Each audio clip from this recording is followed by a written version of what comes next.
Hey guys, how you doing? So I know I always sort of said that I'm getting really bad. I kind of got to self-apologize for this. So I was gonna do like some more videos and fill you in on some of the things that happened in the last few weeks. Um, but then for those who also follow my Instagram, you'll see that so yeah, I cracked hard mentally. Not so much physically, but mentally, I just cracked and I was done a couple of weeks ago, and it just really, it really sent me to a really dark place, one that I hadn't been in for quite a while, and it really threw me because it's one of those things when you deal with the depression in whatever form that you deal with it in, is that you think you get to a good place and you think yeah, okay, I'm good, I've got this, I'm good, I've got all these strategies in place, I'm good, and then something will happen and it'll just it's just like hitting a concrete wall. It's like you just bang, slam, you're done, you're just dazed and confused, as it were. And I won't get into what happened, but yeah, an incident happened and it just sent me mentally, it just fragmented whatever I had semblance of control I had left on my mind. And that wasn't pretty. And it really threw me, because I actually had the camera out. I was going to record that night, but it was just, that day just wrecked me. And it's taken me, I'm still not better from it, but I've at least managed to coalesce my thoughts into something reasonably coherent. And just been going through it, and I must say a huge thank you to everyone who did see that story, that post on Instagram, and did reach out to me, and on the Facebook page as well. So thank you very much for everyone who did, because as I said, it did a number on me mentally, and unfortunately that also then carried across physically as well, because that's something that it's just tangent. Mental well-being and physical well-being are very intertwined. Something that I think a lot of people don't realize or don't want to realize, but they are incredibly interlinked. So it's one of those things where if one suffers, so does the other. And training for an Ironman is not exactly a easy. Yeah, it's not exactly a mentally or physically easy thing to do. So when you're already sort of pushing the limits, as it were, sometimes of what you're capable of doing, having a bit come along that cracks you, like what happened to me, was sort of like it just can really set you over the edge. But anyway, no, I'm still here. I took a few days just to sort of reset, and try and sort of get myself back under some semblance of control. So we're back. So I was gonna talk to you guys about what I hadn't intended to talk to you about, but guess what? That's gonna have to get postponed to another video, because I want to talk about today. So today was a really, it was one of those moments in time that you just sort of things just crystallize and things happen, and I really want to share the experience that I have, and I want to talk about energy. And I know this, so I know. And look, I'm a man driven by science. Like I straight up, and I'm driven by science. But I am fairly spiritual as well, in terms of I don't follow a religion, but I have my beliefs. So I want to talk about energy. Now I know a lot of that sort of this. Oh, that's some new age fancy rubbish. It's how something crystal, something make money off people for nothing. And look, unfortunately, there is that side of it as well. However, the energy that you put out and you just get back, I think, are very linked. And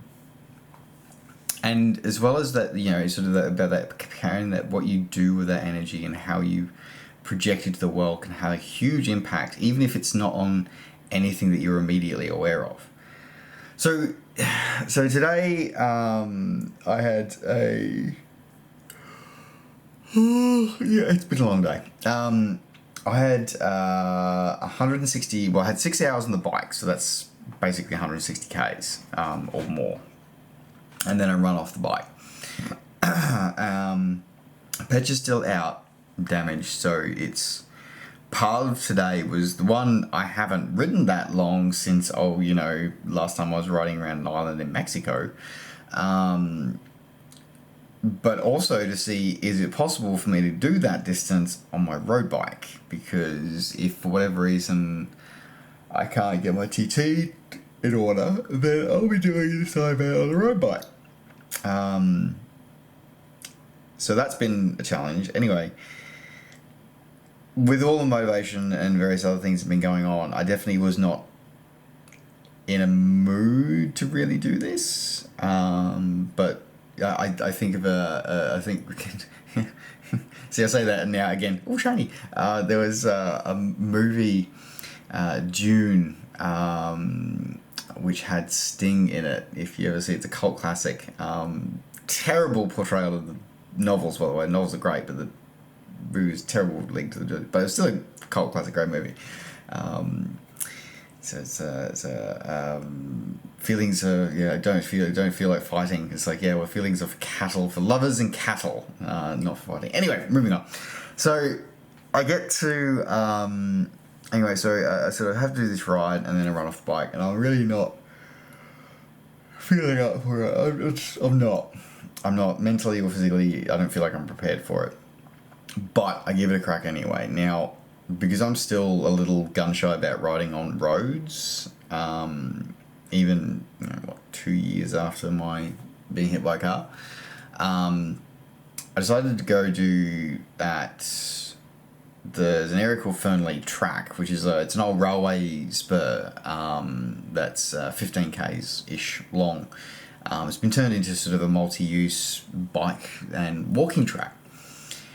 So it's all sort of asphalted and concrete and whatever, so it's reasonable surface.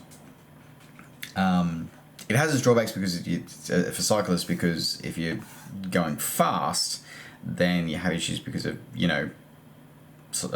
walkers and not so fast cyclists. Anyway, but if you get there early enough, generally it's not too bad. So I thought, okay, well I'm going to go to that. The other advantage of doing it that way is that it's a 15 k's out, 50 k's back. When I start, so I can keep some extra nutrition, and I can monitor it and see how I go. And if I need to pull the pin, I need to pull the pin. And to be honest, I honestly thought I was going to pull the pin. Anyway, I get out there, I start riding. I was very lucky that a couple of friends did join me for a couple of laps, and that was good. But I still had 5 laps and then some extra Ks to do as well to bring it up to 160 Ks. So it was great having a couple of laps with some friends, but otherwise I was really just ready mentally to crumble. Anyway,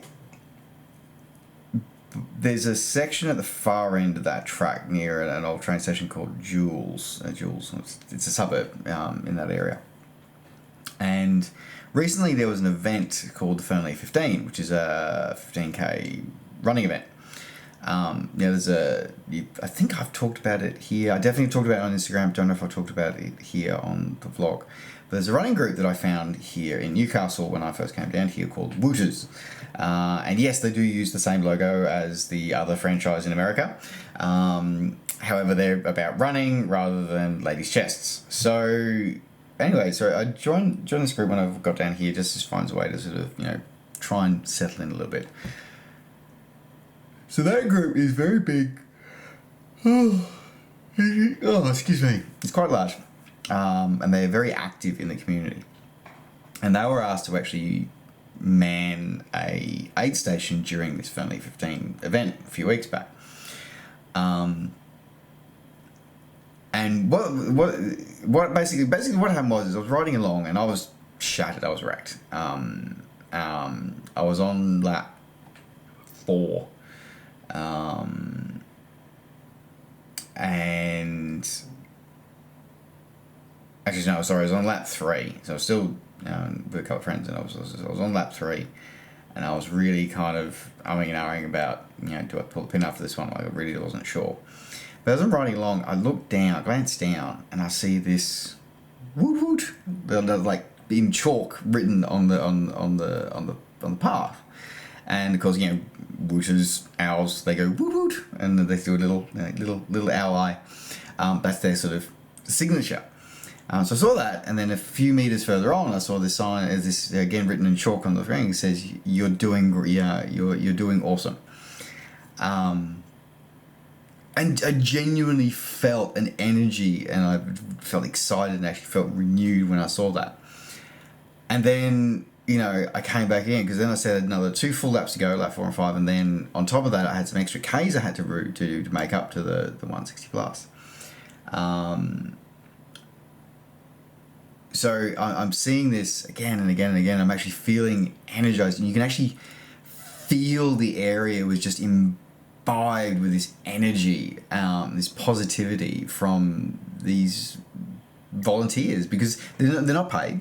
They're not paid to maintain that aid station or to do any of the things that they do. They run at least 3 weekly events, including 1 session every week, which is a fully planned, coached interval speed session, with like long-term goals that the sort of the members of the club sort of agree to. And that's held every week, and that's been my sort of biggest connection with them. But they do like night runs, like long runs. They do weekend meets and all sorts of stuff. But they do all this. There's no. It's a volunteer organisation. It's all volunteers. And it's awesome. And as I said, there's such an energy about them, and there's this whole area where this aid session was, it's just imbibed with this positivity and positive energy, and you could genuinely feel it as you went through it. It was such an incredible experience, and it did help me finish. It without that energy, I would not have finished the full 167 Ks that I finished in the end that day. Plus, then managed to still be able to pull my proverbial together to actually go out and do a run off the bike as well. And the run was actually a decent run off the bike. Like, it wasn't fast, because I've also managed to do myself a couple of injuries. But I managed to control my run, keep a good pace, solid pace, even, and just, it was great. And I really want to talk about how that the energy that you put out the world, the world hears it and finds it and retains it in ways that you may not realize. I'm sure it's probably something to do with hormones in my brain, or synapses firing or something. But at the same time, that's what I felt. And I think there's a lot to be said for positivity. And one of the things that this world is struggling with at the moment is that there's a lot of isolationists, a lot of negativity, a lot of putting walls up, and sort of a lot of them and us going on at the moment, instead of working together as people and finding the positives and doing positive things in the community. And I think this is a little microcosm that I saw and got to experience, and I really just wanted to share that. It's an event that, for these people, they did somebody just did something as simple as writing a few words with chalk on a path 3 weeks ago, changed someone's day and events of their day in a huge way. So, yeah, little things, just things that you do, and as well as the energy, but things that you do as well. You never know who they're going to help and who they're going to benefit. So always think carefully about your actions, because they can have long-lasting and deep effects on ways that you cannot imagine. So yeah, that's my little philosophical sort of ramble for the night. So thanks for that one. I will get on to the other stuff, the other cool stuff that I did. Also, stay tuned on my Instagram and my Facebook page as well, because it's November, which is so November has National Diabetes Day for the US, and actually I think it's actually International Diabetes Day now in November the 14th. But there's a couple of people. There's one girl in particular that's an advocate for diabetes in all its forms, and especially in the US healthcare system.